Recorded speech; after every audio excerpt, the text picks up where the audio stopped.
Depuis sa création en 1961, le syndicat intercommunal d'assainissement de Valenciennes, le SIAV, travaille sans relâche pour garantir aux habitants des 7 communes de son territoire un service d'assainissement de qualité. Le SIAV a aujourd'hui réalisé les travaux d'assainissement de l'ensemble de son territoire et a mené une politique incitative de raccordement des particuliers à ses réseaux. La station de Valenciennes, rue Ernest Macaré, a de son côté connu plusieurs étapes de remise à niveau, portant la capacité de traitement de cet équipement construit en 1959 de 25 000 à 70 000 équivalents habitants. Malgré tout, la station de Valenciennes fonctionne très largement au-dessus de ses capacités, puisqu'elle dessert désormais près de 100 000 habitants et traite 14 000 m3 d'eau par jour. Même si la station offre un traitement acceptable d'un point de vue réglementaire, le SIAV se trouve désormais dans l'obligation de franchir une nouvelle étape. Dès 2004, le SIAV s'est donc penché sur les 2 options qui s'offraient à lui. Une nouvelle extension de la station d'épuration, rue Ernest Macaré, moyennant un investissement de 25 millions d'euros pour une durée de vie de l'équipement d'une dizaine d'années, ou la construction d'un nouvel équipement de capacité suffisante pour les 2 prochaines générations et qui répondrait également aux nouvelles réglementations nationales et européennes sur la qualité de l'eau. C'est cette seconde option qui a été retenue sur la base d'un investissement de 40 millions d'euros. Le SIAV a rapidement envisagé d'inscrire ce nouvel équipement dans le cadre plus vaste d'un pôle d'excellence du développement durable. Ce complexe conjuguerait l'intérêt public au travers d'installations techniques liées au traitement des eaux usées pluviales, mais également l'efficacité économique grâce à l'implantation d'entreprises de haute technicité, œuvrant dans le domaine de l'énergie, de l'éco-construction, de l'usage rationnel des ressources et du recyclage des déchets. Ce complexe s'attachera à utiliser les nouvelles technologies, les nouveaux produits et matériaux, tout en répondant aux nouvelles exigences. Il pourrait comprendre par ailleurs une unité de recherche et d'innovation, mais aussi un centre de formation aux nouvelles technologies intégrant la nécessaire spécialisation des cœurs de métier traditionnels aux exigences des enjeux du développement durable. Il mettra à disposition enfin un centre de démonstration, témoin des nouvelles expériences menées au sein et à l'extérieur du pôle d'excellence. Il permettrait aux jeunes comme aux décideurs de la région de pouvoir venir tirer profit de ces nouveaux procédés. Le pôle d'excellence du développement durable du Valenciennois, récemment baptisé Cinéo, doit aussi être envisagé comme un espace d'aménité répondant aux attentes d'une demande sociale du Hainaut français. Il doit constituer pour le grand public un espace de détente et permettre aux enfants de se retrouver autour d'outils ludiques et éducatifs en relation directe avec l'eau et l'environnement.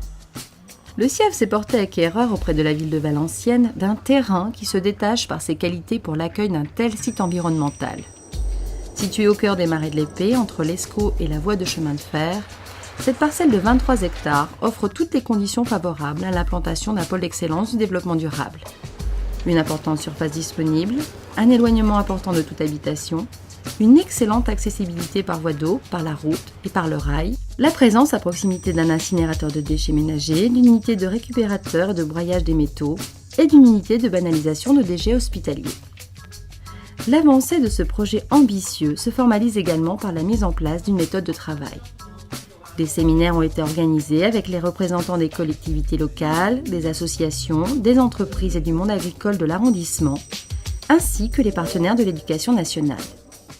Cette volonté de recherche d'une réflexion collective s'inspire directement des recommandations du traité de Göteborg de juin 2002, qui concerne l'optimisation de la concertation au plus près de la population.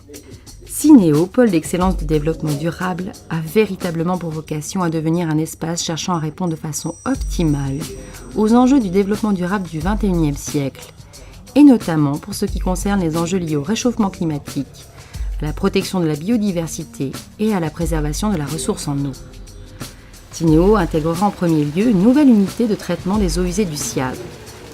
Cette future unité de traitement des eaux résiduaires urbaines, les eaux pluviales et des sous-produits du SIAV prendra en compte l'augmentation du périmètre de collecte, l'évolution attendue des populations domestiques et industrielles à l'intérieur de ce même périmètre, et l'accroissement concomitant des charges à traiter dans le respect des normes réglementaires de plus en plus drastiques. Le SIAV aura à prendre en compte le classement de la totalité du bassin Artois-Picardie en zone sensible d'eutrophisation, la nécessité d'intégrer un traitement poussé de l'azote et du phosphore, la gestion et le traitement des eaux pluviales et le renforcement du niveau de rejet des unités techniques du SIAV. L'objectif ultime est un traitement renforcé des boues et autres sous-produits d'assainissement avant évacuation et une recherche de solutions alternatives de valorisation de ces déchets. Au-delà de la dimension assainissement, de grands axes forts ont été dégagés de ces 5 séminaires organisés.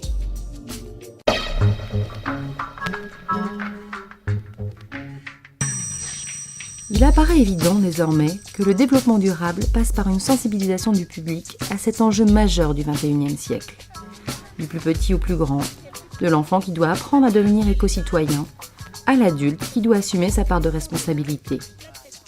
Pour cela, il doit prendre conscience des enjeux et surtout des moyens dont il dispose pour participer à cette lutte contre la destruction à petit feu de la planète. La pédagogie au développement durable apparaît donc comme l'un des composants essentiels de Synéo. La sensibilisation aux questions environnementales pourra se faire au travers d'outils adaptés comme une péniche pédagogique. La situation de Synéo, au cœur d'une zone humide, en fait également un lieu idéal d'observation de la faune et de la flore, mais également des diverses activités menées par l'être humain dans son milieu urbain ou rural.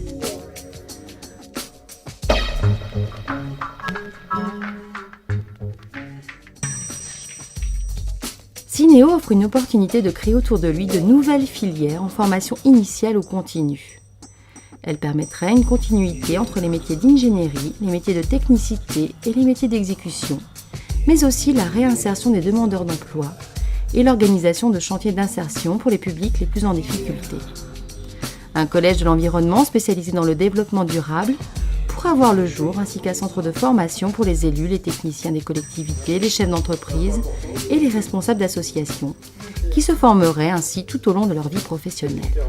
Plus encore, Synéo sera un lieu de sensibilisation des entreprises aux énergies renouvelables, ainsi qu'un centre de recherche et développement associant les entreprises, les prescripteurs et les universitaires.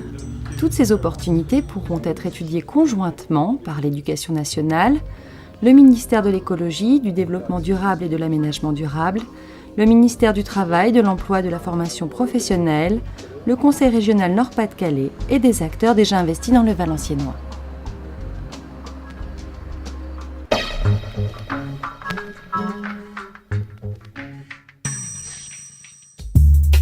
De nombreuses entreprises pourront rejoindre le parc d'activités de Synéo. Seront représentées des entreprises du bâtiment en amont du projet pour la construction des locaux HQE, des sociétés de services dans le domaine de l'environnement, des activités agricoles et bio, ainsi que des enseignes de distribution de produits durables de manière à créer des synergies. La transformation des matériaux et les énergies renouvelables seront également au cœur des activités du parc. Exemplaire, Synéo devra respecter entièrement la démarche HQE par le biais de la certification. Synéo s'inscrira pleinement dans les différents dispositifs européens, nationaux et régionaux de lutte contre le réchauffement climatique. De la même manière, les entreprises accueillies sur le parc d'activités devront être des entreprises citoyennes. Elles devront impérativement tenir leurs promesses dans ce domaine par l'engagement établi au travers de la signature d'une charte de développement durable, du guide SD 21000 et de la recherche d'une certification du type ISO 14000 et ISO 26000. Synéo abritera une cellule de veille en matière d'environnement, ainsi que des laboratoires de recherche pour la création de nouveaux procédés. Le pôle n'en sera alors que plus performant, capable de se développer et de s'adapter en fonction des besoins des populations et des opportunités du marché.